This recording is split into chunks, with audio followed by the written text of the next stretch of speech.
So this is the September 24th, 8:02 p.m. I am calling the Advisory Committee on Sustainability to order so we can begin our agenda items today. So the first agenda item would be, is there a public comment? If you have anyone from public, make a comment. I think we have Amanda. You are no longer on the committee. You are the only public today. So, okay. All right, so there is no one here. So we're going to move on to the next agenda item, which is going to be a debrief on the sustainable city certification process. So John, for your understanding, so we don't have any PowerPoint presentation. We do have an agenda to help us flow through, and then we are going to use the application itself to talk about what went on, etc. If that's okay. So okay, I'm just going to flash the agenda item here, as you can see here. So, well, let me start from here. So there are two slides. So you can see our beautiful logo designed by Caroline. So one of them. So we have not agreed yet on which one we're going to land, but I think that's one of the logos you can see there. So in terms of the agenda, what we would like to do is give you an overview of the sustainable city certification itself and its significance. Why do we need it? What's the advantage and the benefits and why it comes to, etc. Thanks to Lauren. She has pulled together a fantastic document. So Lauren, I'm going to hand over to you to talk about it. If you want to share the document, you can share, or you can talk through it. That's fine too. However you want to do it, I'm fine. Yeah, I think, can you guys hear me? Can you hear me okay? Yes. Yep. Okay. Yeah, I think that we're all familiar enough with the certification. Just because we've had it in the past, we're familiar with how much effort and work went into it. And I know, John, you haven't really heard too much from us recently about this, but we've kind of been heads down, especially Carolyn, Cheers, and everyone else kind of up to their eyeballs in the different categories under the certification. Now, just a reminder of some of the benefits, and we can dig into the categories separately. And I think Carolyn will have more specific updates. And if you want to hear about any of those categories, maybe Mohan, maybe we can pop those up kind of as we go over it. But the benefits specifically, to Darien, involving incorporating sustainability into long-term planning for our community, for our schools, for all of the different partners that we have across the town, I think is huge. We know that public acknowledgement, enhancing our reputation locally, competing with our neighboring towns across the state, have all been kind of huge benefits for us. There are a bunch of cost savings that can be achieved through this certification. And, if we kind of plan out well ahead of time, we can, dig in specifically a little bit more next time around if we choose to do this again, where those cost savings might be and where we can kind of, get our biggest bang for our buck. I think attracting investments in other businesses is another benefit. Equity and inclusion. There was a couple parts, where like I worked with the Chamber of Commerce, working with local arts and culture and things like that were big benefits for us. He left. No, I got some water. So we'll just go through and grant eligibility. And I think that, engaging our community, we have our on the flyers. I noticed the other day for the recycling center, we have that we, maintain this certification. We put it on a lot of our printed materials and things like that. So, all around, I think, it helps us position ourselves sustainably, benefiting us economically, socially, environmentally, and enhancing our quality of life for our residents, businesses, and our visitors. So I think overall, we see the benefits. Hopefully you do too. I think what we want to do is update you more on some of the specifics. I know, Carolyn, you kind of have a lot to go through as well. But I just wanted to give that background and shout out to everyone who worked so hard on this effort. Terrific. Thank you, Lauren. So just quickly, John, in terms of the actual exercise itself. We kicked this off at the beginning of the year. We were unsure how far we could go, and I know that we had a couple of conversations with you also on this. We did not know whether we're going to go to for the bronze, we're going to go for the silver. But what we did was, at least in a way, it helped the team to get together as a committee. It was also a good thing because we started thinking about how do we plan this? How do we organize ourselves? So we had all those conversations. We ended up going and creating a Google Drive, pulling together a plan of action, listing all the 13 items and then assigning people. We started that up front.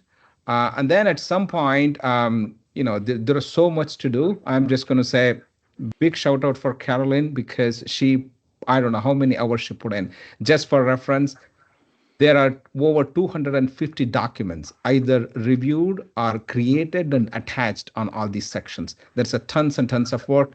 There is so much work done by even, Cliff was not going to be participating, but then he jumped in. He helped quite a bit. Amanda, I think she was until the last minute getting to work through the equity toolkit. That's tremendous effort because that was one of the key things, right?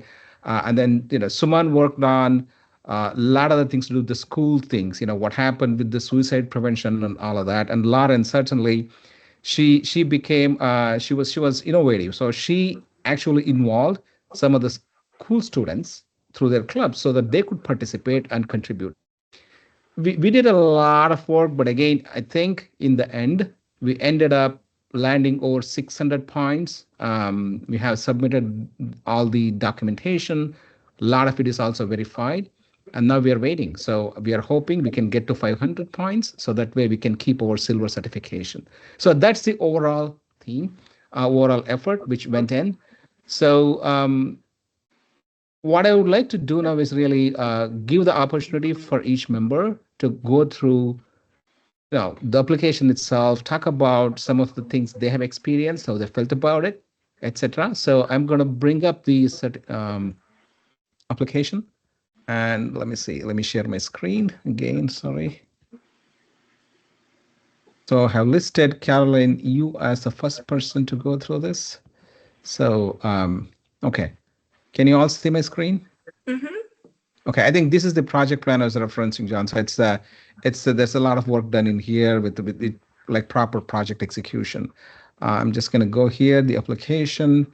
So let me move this over.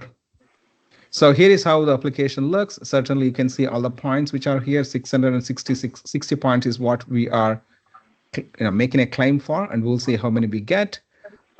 So the application has 13 sections. Sorry, 500 is the threshold for silver, is that right? Yes. If you meet 500, we get silver. Well, 500 points, but then you also, it's the number of points, but in order to maintain silver, we also have to have approved 3 items in number 1, which is the toolkits for inclusive and equitable community impacts. And we had 2 that were pre-approved, and then at the last minute, we did 2 others, and I'm not 100% sure that we will get credit for either of the other 2, but someone from Sustainable CT did reach out to me to ask me to give an update on the one that I did, which was the senior hours at the swap shop. And because when I completed it, it was just, we had, I completed the toolkit, but we didn't have an actual date for the first event. So I did update it to include that, and also the information that went out to people on At Home and Darien's email list. So I'm fingers crossed that they accept that, that they give us credit for that. Okay. So Lauren, Caroline, back to you. Do you want to talk about some of the key things for your topics, which is mostly almost 70%, I think.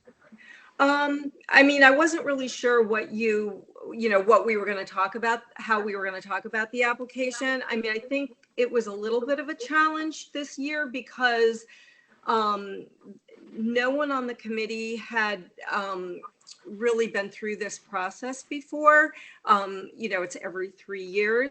I think, Amanda, you may have been on the committee then, but I don't, if I remember correctly, you weren't one of the people who worked on the application when you first joined the committee. So it was kind of like everyone was new, and it is kind of it's a little bit bewildering if you haven't been through it before. So that's why I offered to help. I've been through it twice, 2019 and 2022. I think we were at a little bit of a disadvantage because I was the only one who had been through it before. And if nothing else, this is an exercise in documentation. It is frustrating at times because it's like you have to like dot every I, cross every T. You have to provide information in a format that is what they're looking for, and it's not always that it's harder than it sounds, and I think everyone who's worked on it will back me up on that. In the end, I think we did a good job. I'm hoping that we maintain silver certification. We're really just one of 18 towns who currently has silver certification. So I'm hoping that we maintain that. I'm not sure, Mohan, exactly what you want to, how you want to approach this. Well, here's a question to you. I have it as the next agenda item, but I'm going to ask you based on, well, it's all good, right? So if committee members have not gone through this, so it's a churn. It's going to be difficult because I was not sure until Caroline, you stepped up and, put the, pedal to the metal.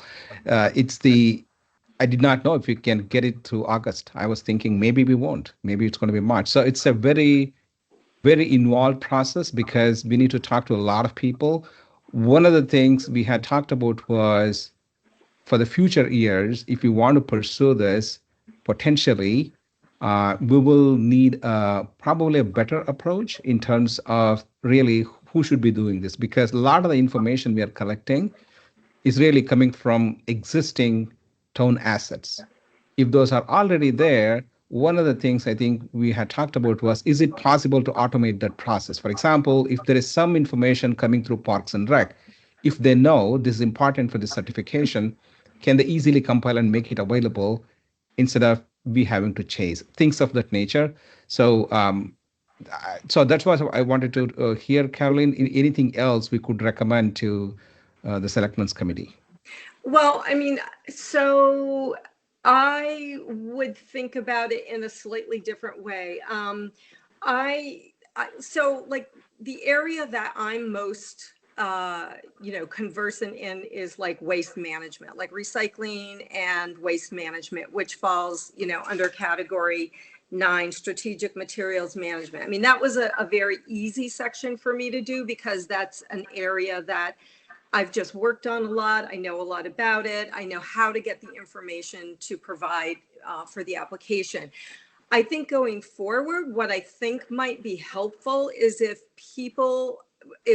members on the committee sort of claim an area that they're interested in, like for someone to follow, like what's going on in Parks and Recreation, what's going on like in, planning and zoning, so that when it comes time to do the application, we're not like searching for information that it almost, as I mentioned to you, Mohan, almost like as the RTM has subcommittees, I feel like it might be beneficial for different people on the committee to develop sort of if not an expertise, at least kind of follow what's going on in these different areas, so that everyone's not kind of scrambling to like, oh, I'll do this one or I'll do that one. It would be much more there would be a much it would be a much more informed process.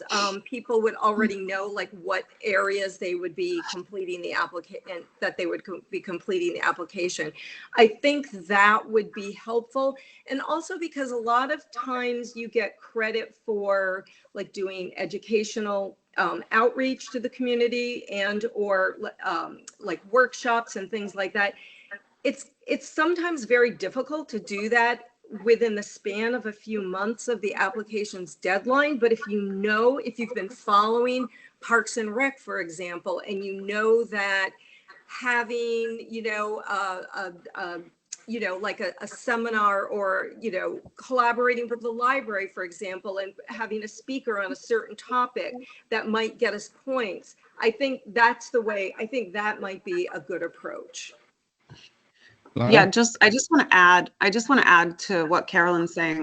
When I did the Sustainable Jersey certification for Morristown, New Jersey, we worked with the mayor to he basically kind of gave us more resources. I know resources at the town level are very, very hard to come by. Everybody's spread so thin nowadays.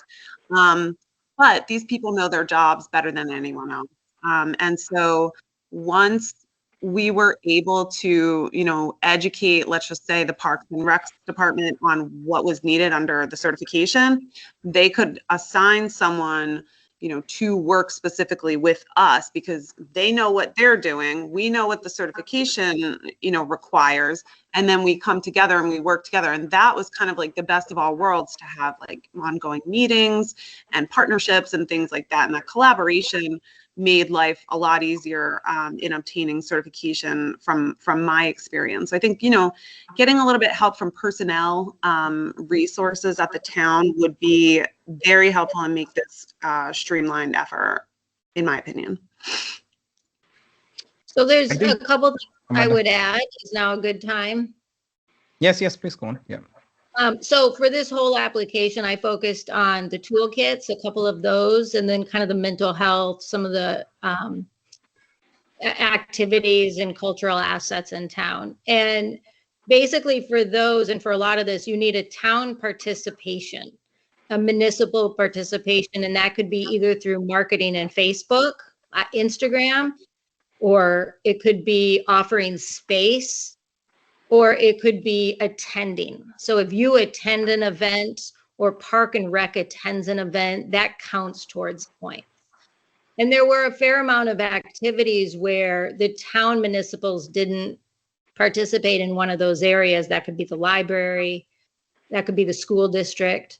There was a toolkit I got pretty far into with some of the DEI initiatives, and those didn't kind of get us to the finish line and get us points, because simply there wasn't enough municipal participation. And so there were ways that were kind of low-hanging fruit that I think your office really did support, but there wasn't that link. And I feel like if this is an initiative that's important to your office, it was hundreds and hundreds of hours.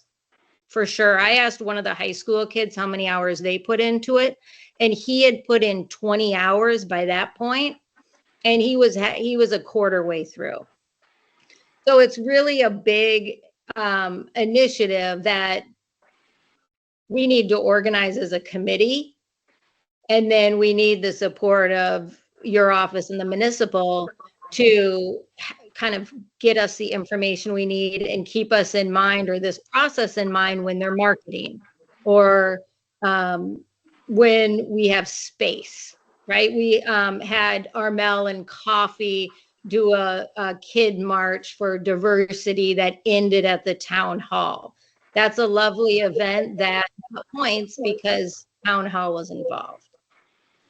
So the other thing I'll say, and the last thing I'll say on this, is I would love to see more organization, and you mentioned this in another meeting, John, or between the sustainability committees. There's the beautification, there's the green wave, there was the DEG in the schools for a while. Like, there's a lot of different moving parts, and I'd love to see that more organized. I think it was a huge disservice to this project, all in sustainability, by giving the year off. And that was an important year, because we came back and had to hit the ground running in something that most of us were unfamiliar with. And so I think that really created a lot of extra stress. And honestly, I don't know how important it was to the town. So all that said, I do want to say on a positive note, I talked to Allie Ramstead from Human Services. I talked to, is it Jerry from Planning and Zoning? Jeremy. I talked to Jeremy. They were fantastic. I talked to the library. Anybody I reached out to, I talked to some Board of Ed people. Every single person I reached out to was more than happy to get me the data I was looking for. So as long as I knew the questions to ask, they were on top of it. They got right back to me. They knew it from previous years. So really, I felt we were really supported. We just had to have the infrastructure in place to kind of drive that. And that's the 100 hours that we need support with. Maybe I could jump in a little bit. First of all, Amanda, I appreciate your being frank and forthright on that. That's why we have these conversations. So one thing, just to make perfectly clear, I frequently require adult supervision. So one of the things on this effort and all the efforts going forward, and this applies to everybody on this committee, look, if there's a bottleneck or you're not getting what you need, or I think Amanda or one of you brought up the point that maybe there were some things that the town needed to participate in order for you to get points on this application, whether it's being part of, say, a group or an organization, going to a meeting, me showing up, something like that. One of the quickest ways to solve those things is to call me, right? Because if I know about it, I'll get it on my calendar, or I'll tell somebody to put it on their calendar. So going forward, don't sit back and stew and say, hey, the town's not participating or they're not showing up at these things. And I was very clear with Mohan when he took on this role, and Lauren, when you interviewed for the committee, I've said many times, I think this is an important effort and I want to support it. But you guys, I mean, I hardly have enough time to breathe. You guys have got to come tell me what you want me to do. So that, I just want to reinforce that point. I think the second one, somebody else had brought up, is there a way to improve how this work gets done? So whether it's automating collection of some of the data, or trying to figure out where this 250 hours worth of effort goes, and what the allocation of that effort is between, say, teenagers at the high school or town staff or me or you guys or something like that. I think once this application is done and you guys are finished and we're just waiting for the results, I wouldn't mind having a sit down to have a little bit more precise discussion about exactly how you spent your time, so that we can compare that with where did the town staff spend their time, where do your other sort of sub-volunteers, how did they spend their time? And let's just triage that and say, okay, is there a better way to do that? I'm even looking right now, trying to automate or improve a few other processes in town. And if there's a way that, frankly, we could add some of this that would make the data collection and generation part of the next application easier, I'm all on board with that. I just need to know what it is. And so once I know what it is, I got a lot of resources at my disposal. I can make a lot of that stuff happen. I just don't know. So I applaud you guys being frank about what some of the roadblocks and some of the issues were with this. And you've got my commitment. I think this is important, and I want to help either for this effort to the extent it's not finished, and that hasn't, I'm not clear about all that, but certainly for the next effort, let's make this a lot easier, and we can do that. So a question, is this application finished and we're just waiting for judgment or adjudication about sort of where we are, or It's are you finished. lacking something that you need help with? Yeah, it is finished. The application is now submitted. We are waiting for them to come back if they need any clarifications. And once they review all of our applications and actions, they will say, okay, this qualifies 100%, it's not, etc. So we are waiting for them to come back. We're supposed to hear by now, so we'll see. Hopefully we'll follow up and then find out. Yeah. So Jan, just going back to what you said, I think here is the reason we should try to automate this, because certainly this is not the last time where the committee may be not functional for a period of time, right? Committee may not be there for a while. And then I know that you had talked about potentially making this, combining committees and creating new ones, etc. So now that's why it becomes important if we can automate this somehow as a process for the town. Whether committee exists or not, that's secondary. If we need the certification, then somebody can just own it and then get the data points and collect and send them. That's why Again, I would say thank you for your offer to say call me anytime. We did not have to do it because again, anybody we reached out to town, they responded. There is not a whole lot. We did not need you to penalize anyone or call anyone, say help here. It was all great, but the question is, instead of being reactive, how can we be proactive from data collection perspective, etc. So, Suman, I think you were going to say something. Sorry. Do you guys know how in other towns, is this typically a town function as opposed to a committee function, that the town assumes full responsibility for preparing and submitting applications of this nature? In my experience, like I said, I've only seen it mostly in Jersey. I haven't done a ton of research in Connecticut, but the towns that do have their staff dedicated to this and don't have like, you know, outside, you know, third parties doing it tend to see the success in the certification and, you know, it go a little more smoothly. But I have seen it both ways, John. Okay. And I asked Sustainability CT, and they did say it's a lot of volunteer hours and committees such as ours that are doing Yeah, it. sustainability committees. The people and where like paid staff tend to work on it, it tends to be more in like some of the cities, some of the bigger municipalities that have, you know, more layers of services, and they, you know, often have someone who's working on it. But in towns, municipalities the size of Darien, and it tends to be like sustainability committees. So if we were to maybe double click on this issue of hours a little bit. So just picking the number 250 hours. So what was it that was painful, or what were the pain points? Was it the number of hours? Were there discrete tasks that were pretty hard? And gosh, I really wish we had, say, a third party or town staff to do that instead of us, because it was unduly difficult or consuming. Because what I was hearing before was that as soon as the need was made clear to staff, in other words, we need this data, we need this report, we need X, they were on the ball and got you what you needed. And so if you've got town staff generating all that stuff that you need, albeit when asked, as opposed to proactively, how are you spending time beyond what the staff is preparing for you, that you either need to de-bottleneck and make that a simpler process, or you'd like to figure out some way to get town staff help so that it's not so difficult and painful? I'll say one of it's on the committee, where that year off, we didn't have a process and procedure in place, where we might have taken these different of the 13, and it would have been my responsibility to track all these events and ask for this type of data.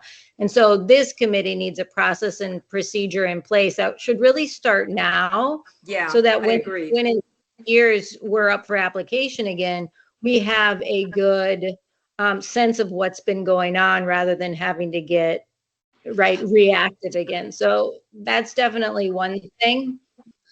And I think the other thing is a lot of misses, a lot of like, just like fumbled the ball. There were a lot of things where I'm like, God, if we just had one person at this event, or if they would have just marketed this, or if I could find it in a minutes of, you know, Board of Ed or of somebody else. It's just these fumbles. And to your point of, if we have a good sense ahead of time, these are my areas I own, I can reach out to, and it's not all on you. I can reach out to Board of Ed. They're a bad example. I can do Department of Rec or your office to promote this marketing, right? That'd get me points. Yeah, I mean, So I think I got a town newsletter. I got my personal newsletter. I've got a giant megaphone and can help you guys anytime. So one thing is that I've now got this rhythm, but we're at regular order in terms of committee renewals, annual appointments. There's no time off, but there's not going to be that lag or all that confusion again. So I will make sure everybody's reappointed, fresh mission, and ready to go for January 1st. So don't worry about that. We're on top of that. You're not going to have that problem. Very good. So here is what I would propose then. What we should do is we have our lessons learned from this one, right? So I would honestly think we should come up with a framework for each of the action items, right? So we know which town committee, which town department can help. If we can actually build those relationships, map out and say, you know what, if you do this way, it helps the town, it gets us the point. If you market it slightly differently and have the data collected, that way we are not chasing anyone, right? They know it's part of the process. They can produce those artifacts and we can put it there. That way we don't even have to worry about it. So I think that's where we need to start. As far as this topic is concerned, we have to go back, revisit, how do we automate? I think that's what you said, sit down and talk about it, maybe come up, brainstorm this further and see how can we go from there. Yeah, one thing to add on that, I've not done a report like, or done this specific report, but I've done reports like this many times in my career. And so when I've debottlenecked or streamlined in the past, what I did was made sure that there was a professional, or euphemistically a town department, if you will, that knew I was going to need X a year from now. Would you please start tracking that now?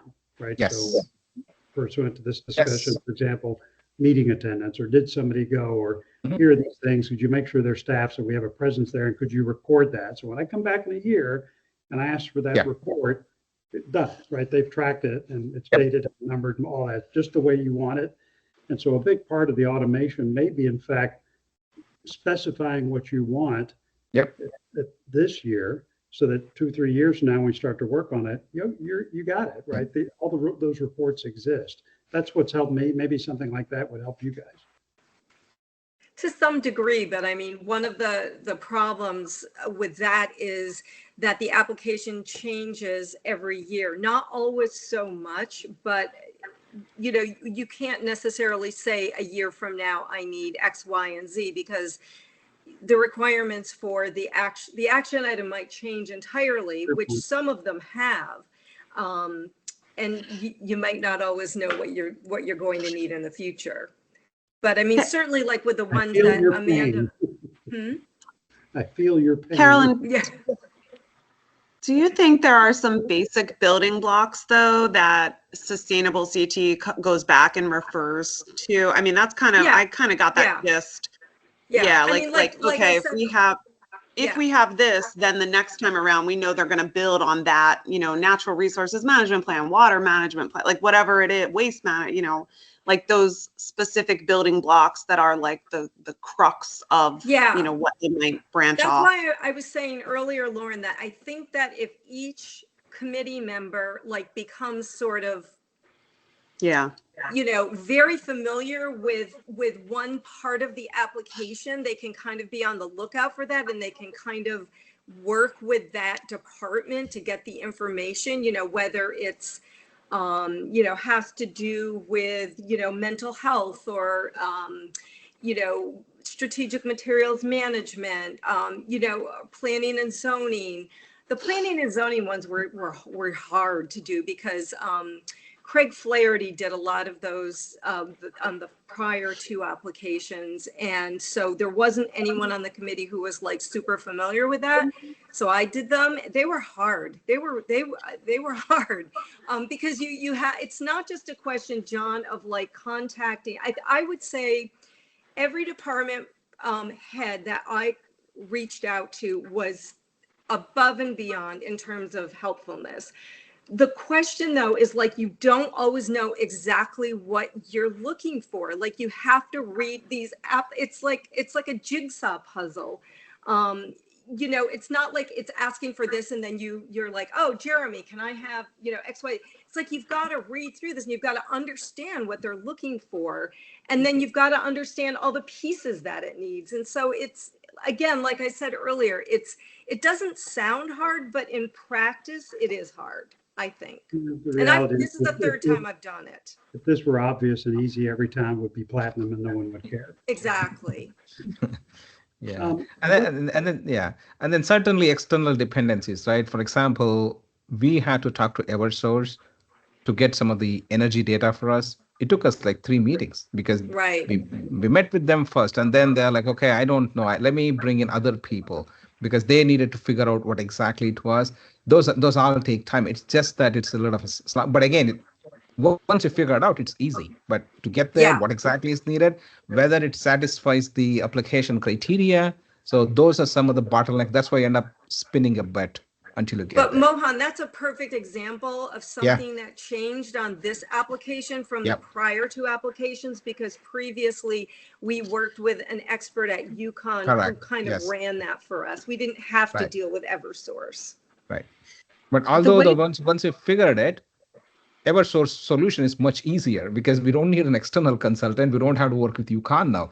It just to get there, ask the right question. I had to send like 7 emails to get to the Yeah. right person. Right. It's just yeah, just that piece. Yeah, but that's okay. Sorry, just so well we're here. So Suman, do you have any comments? Yeah, I was actually going to also suggest that we do a debrief of some kind with the town departments, right? We did reach out to them for all this information.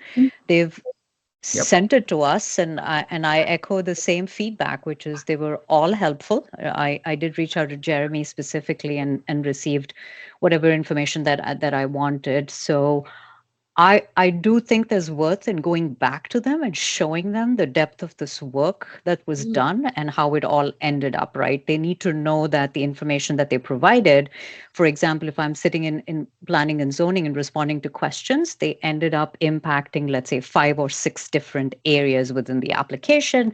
This is how it landed. And frankly, in the future, they're going to be asked for similar questions too. So maybe we share those documents and say, hang on to this, and maybe once a year, we go back and have them refresh that. There's no harm in that because they're the ones generating the content. And we're, in some cases, again, we're merely moving that and packaging it and submitting it as part of the application. Some other items, like the example you mentioned, Mohan, requires a little bit more, let's say, analysis, and you kind of have to sift through the data. You have to tell a story, right, Carolyn, for all the information that we kind of looked at in the minutes. You kind of have to extract the relevant information, package it. That's a little bit harder. But there are certain items which I think, as far as owners, you could kind of select certain individuals within these different departments and kind of give them the ownership. I would argue that that may be the most efficient way also of kind of going about this application in the future. There are certain other aspects of it. I certainly the ones the toolkit that Amanda worked on. It's really vast amounts of information that you need to sift through, and kind of synthesize and kind of tell a story with all that information. So some are a little bit more challenging, but there are some others that can easily be achieved by updating documents submitted during the prior submittal process. I mean, So even if we can, those are great ideas, right, Suman? If you can automate even 50%, that yes, itself is a lot of saving, right? And then right. your idea of really bringing the department, I think that should be the next step. As we go through this process of automating this, we need their help. That's where we build those relationships and say, here is what, maybe get their ideas, not just ours. They may have better ideas to do this too. So, yeah. Yeah, and they know the outcomes, right? Yeah. It's not Yeah. necessarily we receive the certification. Yeah. It's how much and where their information also landed and the level of effort that went in Yeah. I can help to organize achieving any of that. those meetings or even participate in them to Yeah. encourage their help in automation, especially if it's not urgent that we get it done, but something Right. we could work on for a while such that this next application is easier. I mean, absolutely. That's a great idea. So Yeah, and I on a don't- positive note, I did Yep. work on kind of pulling some information related to the Great Island and the vision plan. Because it was all neatly laid out in a website, I'll admit it was easy to kind of grab some of that information. So it was a beautiful thing. But in other situations where that information was not readily available, it was much harder. And I would imagine, Carolyn, the first time you were involved in submitting this application, it was probably even harder because the kind of information that's been posted on the town website now in terms of PDFs and videos and minutes, right? All the documentation it's getting easier to access it. So that's a good thing. Some of it is, but one of the things that I did find a little frustrating this time is that previously we used to be able to to find information on a specific topic, you could go to the department and you could, because what I always tried to do is I always tried to do as much of my homework as possible before I contacted a department head about something. So what I did previously is I would sift through agendas and find where something was discussed and then read the minutes. And then I kind of had a little bit of background on what I was talking about. But now you can only go back, like it might not be an issue for the next application in 3 years because there will then be a number of years of minutes and agendas on the town website. But right now you can't go back earlier than 2023, I think it is 2023 or 2022. But previously, you could go back like 10 years, and that made it very easy. I mean, it was hard in a way because you had to sift through it, but if you kind of had an idea of when something was, you could get the information. I found not being able to go back and go through old agendas that were older than 2023 was a little bit frustrating because the last thing I wanted to do was to contact the town clerk and say, I know the RTM talked about this, but I have no idea when, I didn't want to create tons of more work for anyone. Yeah, so when we did a town website migration, all of that broke down and it was on everybody's list to fix. I've been very frustrated with the town website. I don't like it. And yeah, I agree. I like the old one better too. And so we're of a mindset to blow the whole thing up and start over with something that works a lot better. And by the way, there's no wheel reinvention required. Someone has figured out how to do this for municipalities. So we're going to plagiarize relentlessly and just find something that works a lot better than this, but it's terrible. And so part of the reason we haven't put in the time to fix the problem you're talking about is that I want all that revamped because I can't use the damn thing. So yeah. More to come. And as part of that upgrade, we're going to get back to regular order on what you talked about. Great. So John, I was going to say, I run the marketing and communications team for AXA, the insurance company. I'm happy to lend a hand to you guys if you need any technology help or advisory. That's be careful what you. I'm a tech guy, unfortunately. That's what happens. Where you live. No, the sustainable CT application is going to look simple in comparison to what you're getting yourself into. No, simplifying the user interface and user experience is all about we do in insurance companies, at least now. I don't know. Anyway, so I'm not sure if there's anything else to cover on this, but let's definitely, now that the application's finished, let's think about choreographing a couple of debrief meetings, both to look at the process undertaken and then how can we streamline, automate all that kind of for the next phase. I'd love to have those meetings, in the next 2 to 3 months. So let's think about it and let's stay in touch about it. I'd like to go to a couple of them. So let's really assign this a priority and see if we can make a difference. Wonderful. Thank you, John. So I know Abby is still there. I know you're a newest member to the team. Hi, I'm here. You have seen the committee working. You have John here. So any comments from you to the committee after the John? No, just I joined later, so I didn't join in on this application, but I just have to say just what a dedicated, committed group of people this is. All right, thank you. So we do have one other agenda item, the leaf blowers, on the agenda item for today. I don't know if we have enough appetite to talk about this today, or should we move into the next meeting? Because it's already 8:45, 8:46. So John, I know that there is a lot of noise in the town around the leaf blowers. Committee did undertake some work. We have done some research. So we're going to continue that along with everything else, so that you may be hearing from us on the topic also very soon, just so that you're aware. Maybe it's worth a couple minutes and talk about just a little bit of history on this and my own perspective. So as a process matter, anything like that, the way it's going to work is the impetus to do an ordinance change will come from the Board of Selectmen. So for example, not just leaf blowers, but we did look a while back at a noise ordinance. And so what would happen is we would vote out a request from the Board of Selectmen that says, we'd like to take a look at whatever ordinance that is, in that case noise, in this case leaf blowers. And that would be, we would charge the RTM to put together a group to take a look at that.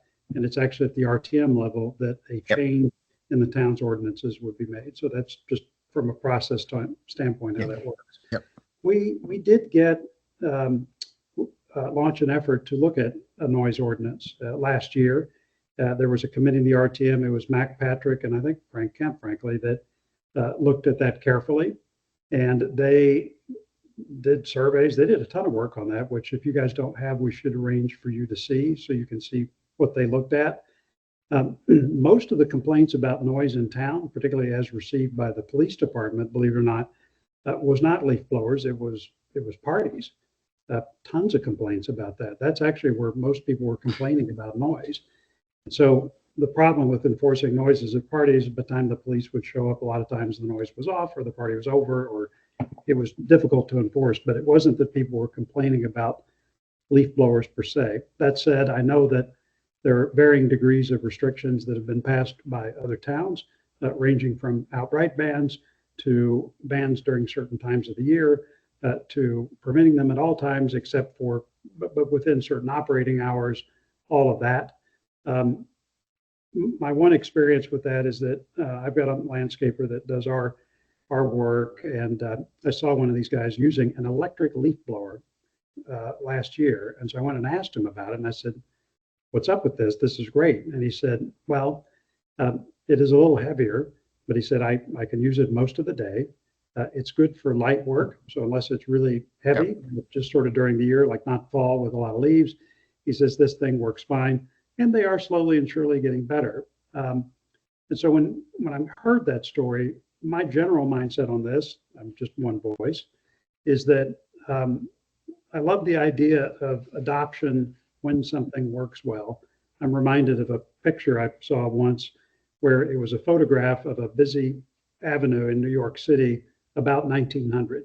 And you look at this, it's all bustling, black and white, whatever. You see all the horses and buggies and carriages and all that. And the caption at the bottom of the picture was, "Find the car." And so you look really closely and there's this little circle and there's this little guy in a buggy with one stick and he's in this little car about 1900. They had a similar picture right next to it, call it 1913, 1914, same busy street in New York City, same hustle and bustle. The caption says, "Find the horse." The reality is one of the great things about America is that if something works better, the pace of adoption is almost instantaneous, whether it's cars, jet airplanes, fax machines, iPhones, artificial intelligence. If it works great, people will abandon what we did before and they will adopt it immediately. And so my general view on this is that, whereas I'm not against any restrictions, particularly for quality of life, I mean, I kind of get that. But I think to take a much harsher view that says we're going to impose something now before the market has told us that this really is better equipment than what we had before, as a general matter, I'm more skeptical of initiatives like that. So if this group feels that it's the right time to consider some restrictions based on what you're hearing, I mean, obviously, or what people are telling you that you think we could do in a way that makes sense, but doesn't violate what the I guess concept that I laid out before. If this were an emergency or really serious, we could tell people to go back to rakes. We could do that, but I'm pretty sure we're not going to get a lot of support for that. So that's just my general philosophy on this. Happy to entertain a suggestion from this group if you guys feel it's important to revisit this topic. Yeah, I think there is. Go on, Amanda. Sorry. I'll say quickly, because this is something that I think about constantly. We've had, I think, 3 people come to one of our meetings and complain about the leaf. So maybe it's getting some momentum. I've been in town 15 years and it's now bothering me. And I don't know if it's because there's more of them, but I'll tell you this, they run at 7 a.m., which to me is mystifying. I thought they all had to wait to eat. And then they run on Sundays. And so even if this committee thinks about like tightening up so there's some quality of life, I can't even have my coffee on the porch. And to your point about electric versus gas, I'm smelling gas in the environment while I'm trying to have my morning coffee on the porch in my, $2 million home. It's just like, there's something off about that. And I think I sent this to you and Mohan. my neighbor, the guys are over there blowing the grass around. And I go say to the guy blowing it, I said, what are you blowing? He goes, nothing. So he's going and blowing nothing because he's getting paid and they're getting paid and the people aren't even there. So, I mean, there's a lot of angles we can take with this, but there is a quality of life that is missing if they're allowed to come. And I get they want to start at 7 a.m. because they make more money. And I get that. But at some point, it's just, I don't want to tell them you got to get electric, even though I use a ton of electric tools. And I think there's upside to that. I'm not even trying to do that. I need some quiet time now. Yeah. And I think our community needs quiet time. It's not just about me. To that point, I mean, let's take a careful look at this. I think there's plenty of examples of what other towns have done that are reasonable. It's not just leaf blowers, by the way. It's lawnmowers make the same noise. Yes. Town equipment, we've got to deal with that. It's also garbage trucks. One of my personal bugaboo is reverse beeping sounds. I hate those things. When I was a kid, we did not have that. The adoption of that was un-American and an abomination and an affront to all good thinking people everywhere. Those things are terrible and we should get rid of them, but we can't because it's a federal law. But that's just an example of something that is, I think, is absolutely terrible. One of the issues that we've had is backup beeping at the Corbin Drive project, right? We've had a few events and a couple other things downtown where we've literally had to go over to those guys. Would you please just stop driving this equipment? Because every time you back the damn things up, it beep, beep, beep. It's high pitched and it's terrible. Another source of noise, the number of complaints I get about pickleball. So the pickleball courts at Wheat Beach, when we were going to put in this pad, the homeowners association there got lawyered up and was prepared to sue the town over pickleball, right? I get complaints about pickleball over at Cherry Lawn, particularly in the summer when people could play at 5:30 in the morning because there's daylight. It's terrible. So anyway, I'm kvetching a little bit. I'm telling you that the sources of noise and the number of complaints that we get about all that and the amount of regulation and restrictions we would have to put in place to get to, and you're preaching to the choir, Amanda. I mean, there's nothing better than coffee, partly because I'm catatonic at that hour, but to sit on the porch and have coffee so that I'm functional and not have to listen to that. I'm right there with you. But the number of things that we would have to change, not to mention tire noise on I-95, it's a problem. Yeah, I think leaf blowers have a special problem, right? It is not just the noise. You also have the emission problem. You have the leak problem. There's whole lot. Yeah. So lawnmowers too. Yeah. So yeah. All right. So thanks, John, for your time. So what we will do is, we'll take your advice, see what we can do, see if there are common sense things we can recommend that can be adopted. At least we would have tried. That's what I would say. Last point, if I could make, not to keep you, but so to renew everybody's membership for next year and have this fresh start for the first of the year, I would like to invite one or more of you to come to the Board of Selectmen, if only briefly, talk about this past year, maybe a couple of things from this discussion and what your look forward agenda and what you'd like that to be for 2026. This discussion about noise could be part of that, but there may be some other things that you'd like to focus on. Don't boil the ocean and do everything. I don't want you guys to burn out. I want you to feel happy and productive as part of this group, but happy to help you with that or certainly be part of your mission in 2026. As I said, I'm on this call because I think this is important. If I didn't, I wouldn't be. Excellent. So Caroline and Amanda, you want to come back to the committee? That's just tough. Excellent. This deal forever. Get some peace and quiet. All right. So I think is there anything else anybody wants to say? Okay. So it's 8:56. Can we say motion to adjourn?